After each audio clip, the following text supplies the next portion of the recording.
क्या यूपी में नई सियासी बिसात बिछाने की तैयारी है? संजीव बालियान और भारतीय किसान यूनियन नेता नरेश टिकैत के बीच मुलाकात के मायने क्या हैं? ये हर कोई जानना चाहता है, क्योंकि संजीव बालियान केंद्रीय मंत्री, भाजपा के बड़े नेता, कद्दावर नेता, मुजफ्फरनगर से सांसद, वो मिले हैं नरेश टिकैत से, राकेश टिकैत के भाई से। अब ऐसे में ये मुलाकात जो है सियासी चश्मे से अलग अलग तरीके से देखी जा रही है। कोई कह रहा है कि भाई अब नाराजगी दूर हो गई है नरेश टिकैत की भारतीय किसान यूनियन की बीजेपी के साथ, और साथ ही साथ संजीव बालियान के साथ जो नाराजगी चल रही थी वो दूर हो गई है। कोई कह रहा है कि किसानों को अपने पक्ष में लाने के लिए, अपने पाले में लाने के लिए संजीव बालियान ने मुलाकात की है और इसका असर आने वाले चुनावों में आपको देखने को मिल सकता है। लेकिन सच क्या है ये किसी को नहीं पता। संजीव बालियान ये कह रहे हैं कि ये तो एक व्यक्तिगत मुलाकात थी। नरेश टिकैत और राकेश टिकैत दोनों ये कह रहे हैं कि ये तो एक व्यक्तिगत मुलाकात थी। नरेश टिकैत ने कहा कि भाई मुझे ऑपरेशन हुआ था, मेरा शोल्डर इंजरी हुई थी, ऑपरेशन हुआ था, तो मेरा बस हालचाल लेने के लिए आए थे केंद्रीय मंत्री जी, बाकी और कोई बात नहीं है। और साथ ही साथ उसके बाद उन्होंने एक तरीके से जो उनके सुर बदले ना, कान में कुछ कहा संजीव बालियान ने, उसके बाद उनके थोड़े से सुर बदले।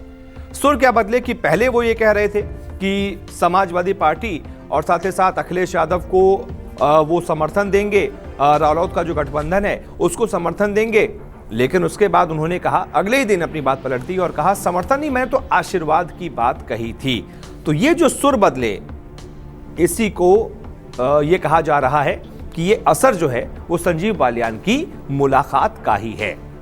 दरअसल आपको पता ही है कि पश्चिमी उत्तर प्रदेश में नरेश टिकैत, राकेश टिकैत, टिकैत परिवार का बहुत प्रभाव है। और राकेश टिकैत तो किसानों के मसीहा कहे जाने लगे हैं जब से उन्होंने आंदोलन को लीड किया और किसान आंदोलन को एक तरीके से विजयी बनवाया। उसमें बहुत बड़ा रोल राकेश टिकैत का रहा, तो किसानों के मसीहा कहे जाने लगे। तो पश्चिमी उत्तर प्रदेश में ये टिकैत परिवार किसे सपोर्ट करता है, इसका बहुत बड़ा असर पड़ता है और ये जानना सबके लिए बड़ा जरूरी है। इसी को समझने के लिए सभी सियासी जानकारों ने यह समझा कि आखिरकार ये जो मुलाकात हुई है संजीव बालियान की, इसके क्या मायने हो सकते हैं। हालांकि दोनों, जो राकेश टिकैत और नरेश टिकैत है, वो तो कह रहे हैं व्यक्तिगत मुलाकात है, लेकिन सियासत में मुलाकातों के अलग अलग मायने होते हैं और कोई कुछ भी व्यक्तिगत नहीं होता है। एक इंटरव्यू के दौरान जब केंद्रीय मंत्री से सवाल पूछा गया कि आप तो हालचाल लेने गए थे, लेकिन नरेश टिकैत के कान में आपने ऐसा क्या कह दिया कि उनके सुर ही बदल गए, इसका जवाब देते हुए सांसद संजीव बालियान ने कहा कि नरेश टिकैत की तबीयत खराब है, मैं भी कई दिनों से दिल्ली में था, वो हमारे मुखिया की तरह हैं, इसलिए सिर्फ उनसे व्यक्तिगत मुलाकात हुई है। अब नरेश टिकैत के कान में संजीव बालियान ने क्या कहा, उसका असर क्या हुआ? क्या उसका असर ये हुआ कि एक दिन पहले जिस समाजवादी पार्टी और रालोद के गठबंधन को समर्थन देने का ऐलान कर रहे थे टिकैत, उसके बाद उन्होंने अपने बयान से एक तरीके से यूटर्न ले लिया और उसके बाद कहा कि हमने तो आशीर्वाद की बात कही थी। हालांकि ये बात अलग है कि अखिलेश यादव के अन्य संकल्प लेने के बाद फिर से नरेश टिकैत ने बयान दे दिया कि वो समाजवादी पार्टी और रालोद के गठबंधन का समर्थन करेंगे।